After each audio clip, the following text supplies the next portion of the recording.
श्रीभगवानुवाच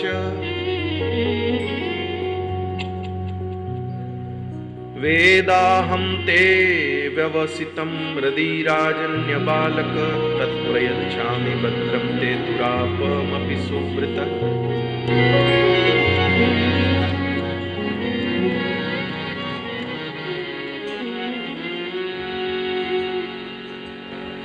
भगवान ने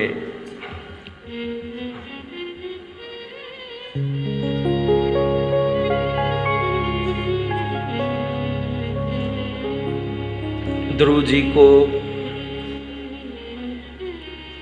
बिना मांगे ही एक तेजोमय दिव्य लोक प्रदान किया,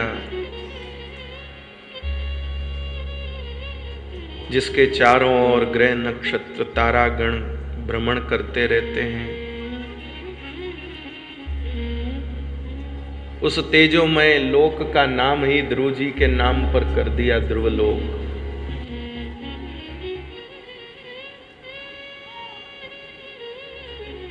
और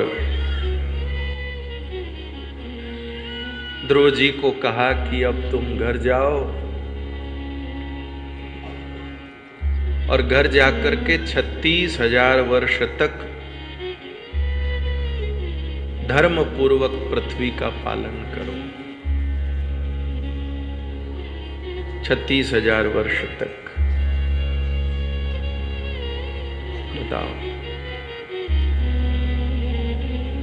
कृपानाथ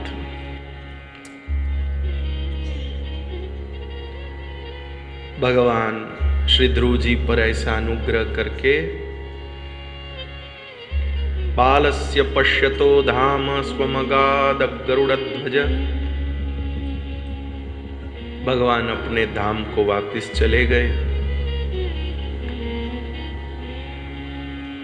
ध्रुव जी कोई बहुत ज्यादा खुश नहीं हुए। सोपि संकल्पजं विष्णो पादसेवोपसादितं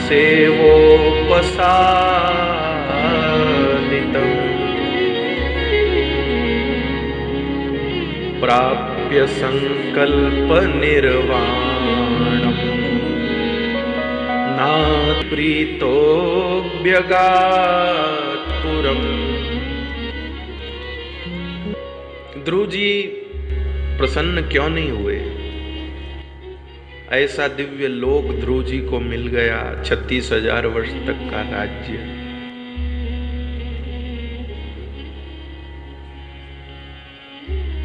एक माता जी,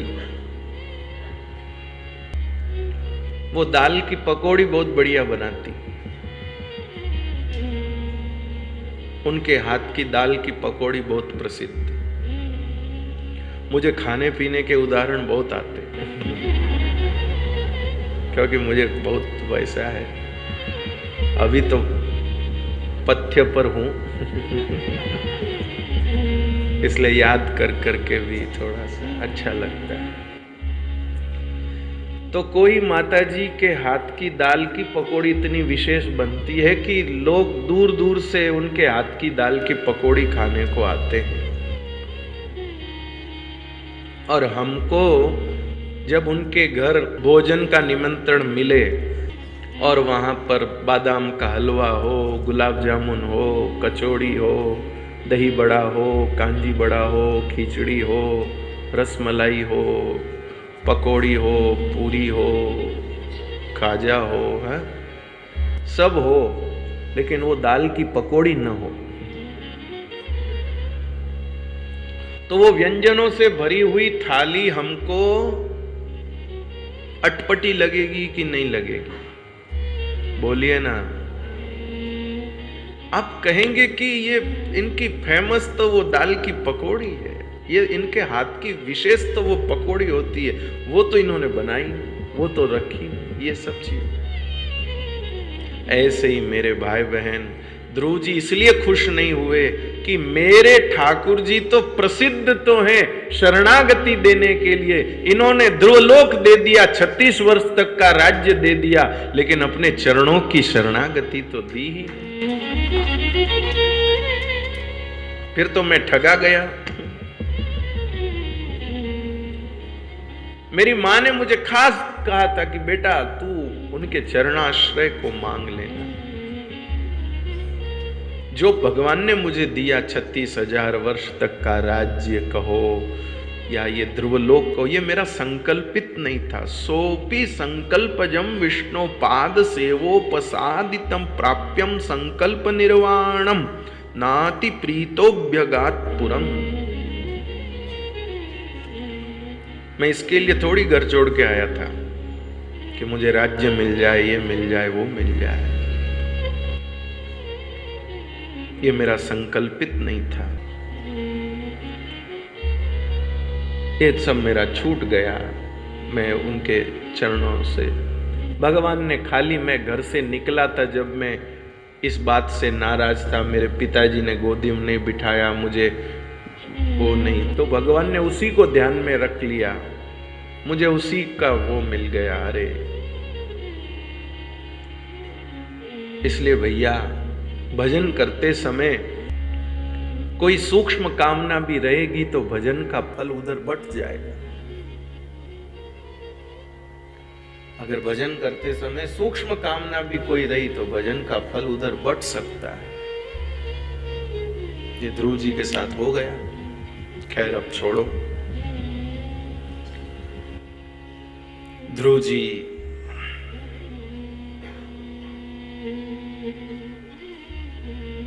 दुखी होते हैं। देखो बड़े बड़े लोग समाधि के द्वारा जिनको मुश्किल से प्राप्त कर पाते हैं उनको मैंने 6 महीने में पा लिया, लेकिन चित्त में कोई दूसरी वासना रहने के कारण मैं फिर उनसे दूर हो गया।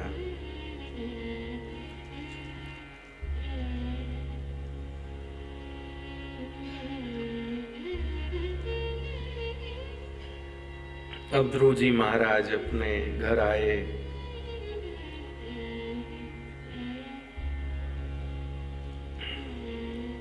पिताजी स्वागत करने को आए। ध्रुव जी का मस्तक सूंघा उन्होंने बार बार। श्री ध्रुव जी महाराज को का स्वागत जो है वो राजा ने अपने पुत्र की तरह नहीं किया। मेरा बेटा आया है ऐसा भाव रख के उत्तानपाद राजा ने ध्रुव जी का स्वागत नहीं किया। भगवान के चरण स्पर्श से पवित्र होकर के, चरण स्पर्श करके पवित्र होकर के एक कोई ऋषि मेरे नगर को धन्य करने आया है, इस भाव से राजा ने स्वागत किया।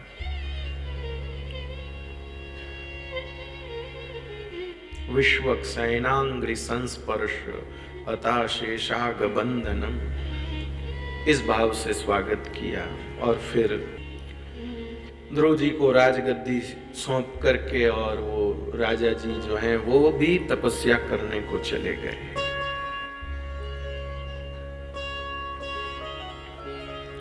फिर उसके बाद में भैया कुछ समय तक ध्रुव जी ने राज्य किया, कुछ उतार चढ़ाव आते गए।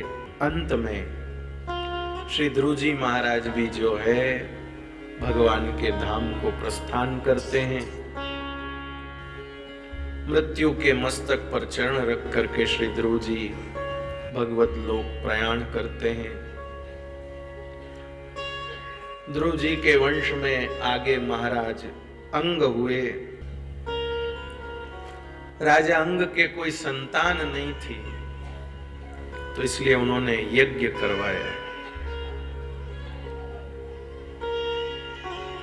यज्ञ करवाया तो भगवान प्रसन्न हुए, एक खीर का प्रसाद दिया उनको।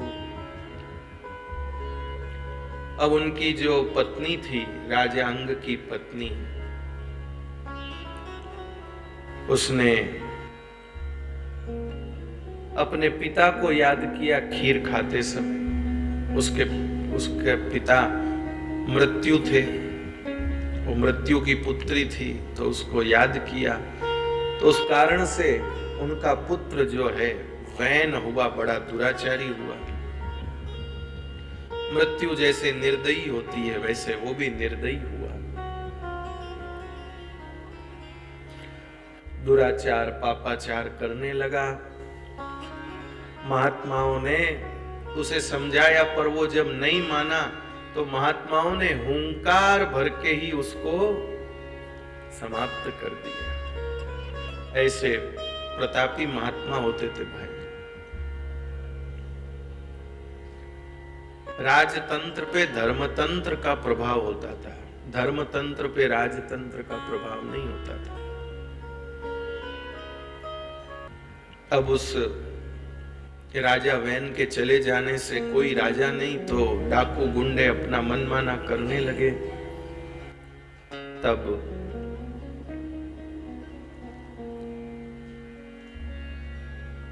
उस वैन के शरीर का मंथन किया, उसमें से सारे पापों को अलग किया और सारे पापों को अलग करने के बाद उसमें से भगवान के स्वरूप महाराज पृथु और अर्ची रानी प्रकट हुए। बोलिए पृथु जी महाराज की जय। और उन्होंने वो प्रकट हुए, सब उनकी स्तुति करने लगे। तो पृथु जी ने मना कर दिया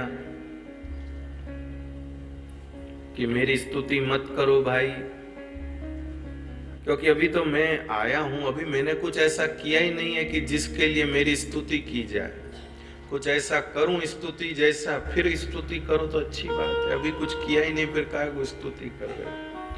ये तो सब मिथ्या कही जाएगी। अपनी प्रशंसा को अस्वीकार करना हर किसी के बस की बात नहीं है। प्रशंसा तो सबको प्रिय लगती है। शायद ही कोई ऐसे होंगे जो प्रशंसा को नकार देते होंगे, ठुकरा देते होंगे। बाकी तो आहा, अपनी प्रशंसा से मीठा और दूसरों की बुराई के जैसा कोई दूसरा संसार में व्यंजन ही नहीं है जो फट से पच जाता हो।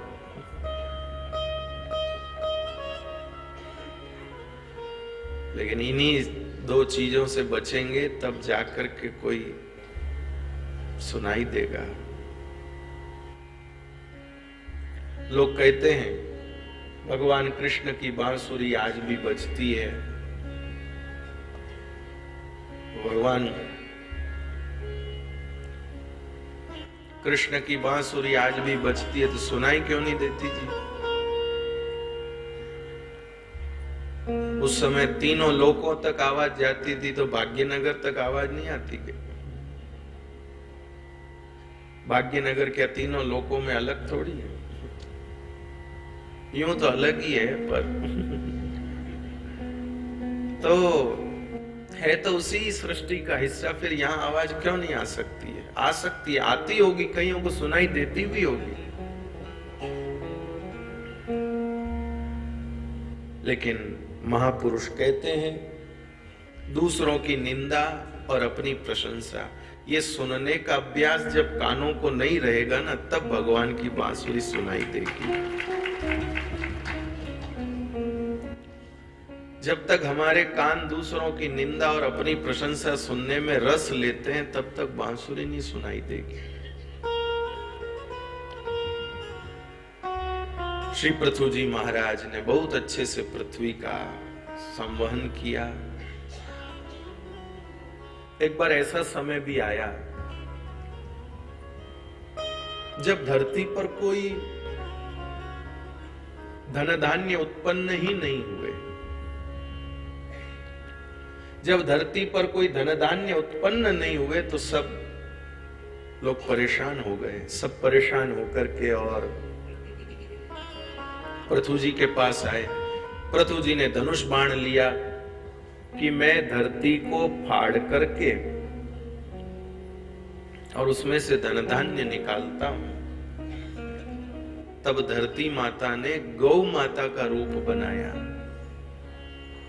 और गौ माता का रूप बना करके वह धरती माता जो है, गौ माता का रूप बना करके वह धरती माता पृथु जी के पास उपस्थित हुई पृथु जी ने कहा, माता जी आप क्यों नहीं देती हैं धन धान्य? किसान हल चला रहा है, बीज डाल रहा है, खाद डाल रहा है, पानी दे रहा है, फिर आप क्यों नहीं देती हैं? तब श्री धरती माता ने कहा, पृथु जी क्या बताऊं, ये सब कुछ करते हैं, लेकिन जब फसल पैदा होती है उससे जो धन धान्य होते हैं, उन धन धान्य को ये दुष्ट लोग ले लेते हैं और वो दुष्ट लोग खा करके पुष्ट होते हैं और मेरे ऊपर ही अत्याचार करते हैं। अब मैं ही धन धान्य देती हूँ और मेरे दिए हुए को खा के मेरे पे ही अनाचार करते, इसलिए मैंने देना ही बंद कर दिया। पृथु जी ने कहा, माता जी आपने देना बंद कर दिया, वो दुष्टों का कुछ बिगाड़ हुआ कि नहीं? वो तो धन धान्य नहीं मिलेगा तो पशुओं को खा लेंगे, लेकिन जिनका आहार ही ये धान्य है वो बेचारे कहां जाएंगे? आप उनके ऊपर अनुग्रह करके कुछ दीजिए। तब पृथ्वी माता ने कहा, आप फिर किसी पात्र की दोहने वाले की व्यवस्था करो, मैं दुग्ध के रूप में सब चीज दे दूंगी। तब मनु जी महाराज को बछड़ा बनाया और पात्र में धन धान्य आदि सब गौ माता से प्राप्त किए। माने जीवनोपयोगी जितनी भी चीजें हैं वो सब गौ माता से प्राप्त करी। हम लोगों के पास में जीवन जीने के लिए जितनी भी सामग्रियां हैं, जो जीवन जीने के लिए जरूरी है, एसी कूलर फ्रिज की बात नहीं कर रहा हूं, जो जीवित रहने के लिए अनिवार्य है, ऐसी जितनी भी चीजें हैं वो सब प्रदान करने वाली गौ माता है। अब ये अलग बात है कि धीरे धीरे उन सब के ऊपर दूसरों ने अपने अपने नाम लगा दिए।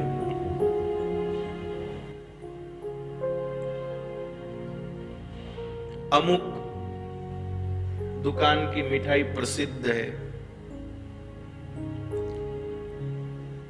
अमुक दुकान का गुलाब जामुन बहुत प्रसिद्ध है। अब वो गुलाब जामुन प्रसिद्ध है फलाने का, तो नाम तो उसी का ही चमक रहा है। तब सब लोग गुलाब जामुन मांगीलाल हलवाई के नाम से खा रहे हैं, लेकिन एक पता करो कि ये गुलाब जामुन में मांगीलाल हलवाई का क्या है? बोले मांगीलाल हलवाई ने बनाया है महाराज। तो क्या मांगीलाल हलवाई ने दूध बनाया है क्या? और बिना दूध के गुलाब जामुन का कोई अस्तित्व है क्या? और बिना गाय के दूध का कोई स्वरूप है क्या? भले ही हो सकता वो दूध किसी अन्य पशु का भी हो, लेकिन इस सारे भूमंडल पर जो दूध तत्व है वो प्रकट करने वाली ही गौ माता है। कुल मिलाकर बात इतनी है जी, इस संसार में जीवन उपयोगी जितनी चीजें हैं वो सब गौ माता से ही प्राप्त है। बस लोगों ने अपने अपने नाम उस पर लगा दिए हैं और यश कमा रहे हैं। वो कमाए, माँ का तो स्वभाव उदार होता है। कई बार क्या होता है ना, ये मैंने कहीं सुना कि माँ के हाथ के कशीदा के जो होते हैं सामान बने हुए, माँ ने अपने हाथ से कशीदा बनाया हो कुछ हो, लेकिन अपनी लड़की को जब देखने के लिए आते हैं तो माँ वो अपने बनाए हुए कशीदे का सामान बता के कहती इसी नहीं बनाए। दिन दिन बैठी रहती है, ये तो इसको फुर्सत ही नहीं है, इसी ने बनाया। देखो ये जो मोर है ना, ये इसी ने बनाया। क्यों? बेचारी वो कन्या सोचती है कि मारो तो सोई पूर्ण ही नहीं आवे और मेरी माँ कह रही है कि इसने बनाया। अब वो अपनी माँ की बात को काटती भी नहीं है, पर माँ चाहती कि नहीं उसको यश मिले, उसे श्रेय मिले, मेहनत भले ही मेरी हो, श्रेय इसी को मिले। तो देखने के लिए आते हैं तब कुछ अल्पाहार की सामग्री भी माँ ही बनाती है, लेकिन कहती इसने बनाई। बेचारी कन्या सोचती कहीं घर जाने पर इन्होंने कह दिया कि वही वाला बना तो ऐसा माँ का स्वभाव होता है। वो तो ऐसे ही सब कुछ हमारे पास में जो है वो सब गौ माता का दिया हुआ है, लेकिन बस उसे कहना नहीं है, उसे हम लोगों को ही यश देना। हम लोग अपने अपने नाम से सब चलाते रहे, हम सब अपने अपने नाम से चलाते रहे। ऐसे पृथु जी महाराज थे जिन्होंने गोरूप धरित्री पृथ्वी माता का महात्मा प्रकट किया, और सिर्फ पृथ्वी माता का ही नहीं जी, सत्संग का भी महात्मा प्रकट किया। अपनी सभा में पृथु जी ने सत्संग भी किया। सनत कुमारों को बुलाया, सनत कुमार आए। वही सनत कुमार, 4 छोटे छोटे भाई, और हमेशा कीर्तन करते रहते हैं। वो सदा वैकुंठ निलया हरि कीर्तन तत्परा, लीला अमृत रसोन्मत्ता कथा मात्रेक जीविना। उनको बुलाया और श्री पृथु जी महाराज अपने पूरे अपने मंत्रिमंडल सभासदों के साथ और अपने पूरे प्रजाजनों के साथ वहां बैठ के सत्संग करते हैं श्री पृथु जी महाराज। और खास बात क्या है, सत्संग कैसे करते हैं? एक साधक की तरह बैठकर सत्संग करते हैं। चक्रवर्ती सम्राट, लेकिन कथा सुनते हैं तो एकदम साधक की तरह सुनते हैं। हमारे वहां जोधपुर में जैन परंपरा में एक 13 पंथ परंपरा है, तो हमारे घर के पीछे ही वो उनका भवन है। तो वहां जब चातुर्मास होता है तो मैं देखता हूं कि कई बड़े बड़े जो सेठ आदि हैं वो सत्संग में जब आते हैं तो धोती पहने हुए और ऊपर एक ऐसा गमछा ऐसे कंधे पर रखे हुए और मुंह के ऊपर वो मास्क जैसा लगा हुआ, और वो बैठ करके, और जमीन पर ही पंडित जी, जमीन पर एक छोटा आसन कोई रहता होगा, लेकिन धोती और एक सूती कपड़ा केसरिया किनारी जैसा लगा हुआ, और ऐसे बैठते साधक वेश में वो सुनते। तो क्योंकि वेश का भी एक प्रभाव पड़ता है, वेश का भी एक मन पर, चित्त पर फर्क पड़ता है। मैं ये धोती और ये सब पहन कर आता हूं, अगर यही मैं पैंट पहन कर आ जाऊं, शर्ट कमीज पहन के आ जाऊं, बैठ कर के लो भाई आज तो शायद ऐसे भाव नहीं बनेंगे, शायद ऐसे भाव नहीं बनेंगे। कई लोग मुझे पूछते, आपके मन में कभी आती नहीं क्या ऐसा पहनने करने की? शायद कभी आती भी हो, तो भी मन में आता है कि कहीं वेश बदलते ही भाव बदल न जाए, इसलिए रहने दो। कहीं वेश बदलते ही कोई दूसरा भूत घुस गया तो फिर क्या होगा, ये मजूरी हाथ से जाएगी। इसलिए अपने इसी में ही अच्छे हैं। ज्यादा इच्छा होती नहीं है बदलने की। पूछते हैं बहुत से, एक ही एक जैसा कपड़ा पहन पहन के बोर नहीं होते आप? ये कपड़ा एक जैसा है, लेकिन इसमें स्वाद रोज नया आता है, इसमें रस रोज नया आता है। पहनने पे समझेगा, कभी आप भी पहन के देखिए, कंटिन्यू। बुरा नहीं मानिएगा, जिन कपड़ों के साथ हमारा भाव जुड़ा हुआ होता है ना, वो कपड़ा शरीर के साथ साथ मन को भी अच्छा रखता है। जिस वस्त्र के साथ भाव जुड़ा हुआ, ये जो वस्त्र मैं पहनता हूं इसके साथ मेरा भाव जुड़ा हुआ है, मेरा काम जुड़ा हुआ है, मेरे विचार जुड़े हुए हैं। इसलिए अब आपको कथा होते ही आपको ये कपड़े खोलने का मन करता है। आपका मन करता है अपना वही रेगुलर वाले पहन ले। क्योंकि आपका काम उससे जुड़ा हुआ है, शायद आपके भाव उन सब से जुड़े हुए हैं। आप जो कर लो उसी में मेरे को राजी है, हम उसी में जिसमें तेरी रजा है।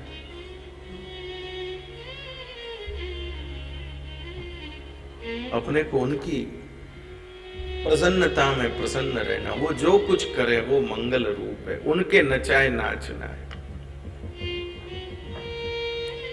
उनके नचाए नाचना है।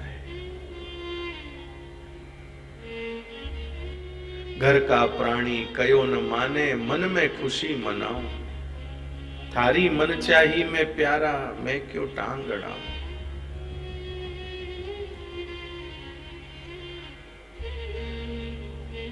जो तू तन के रोग लगावे, ओढ़ सिरक सो जाऊं, और जो तू काल रूप बनावे, लपक गोद में आऊं।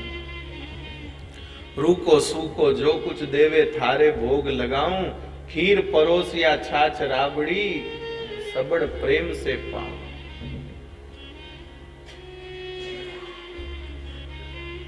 थारे ही घर में रहूं, थारी हाट बजाऊं, और थारे ही धन से थारे ही जन की सेवा टैल बजाऊं।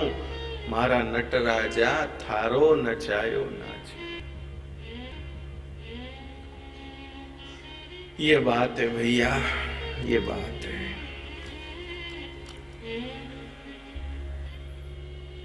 अब भैया आगे इसी परंपरा में प्रचेता गण हुए, जिनको भगवान नारायण सरोवर पर उन्होंने तप करके भगवान की प्रसन्नता प्राप्त करी।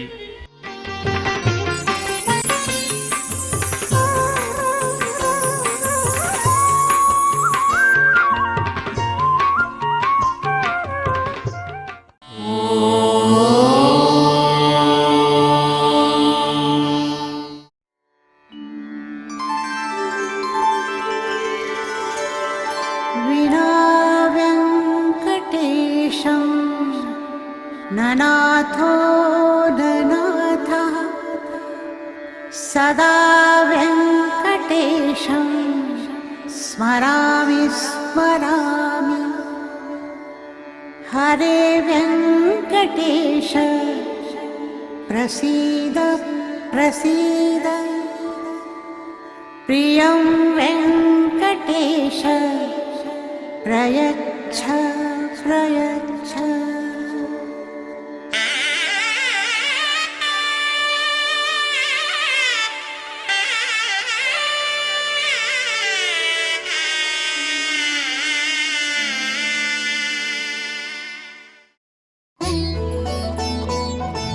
Govinda, Govinda, Govinda.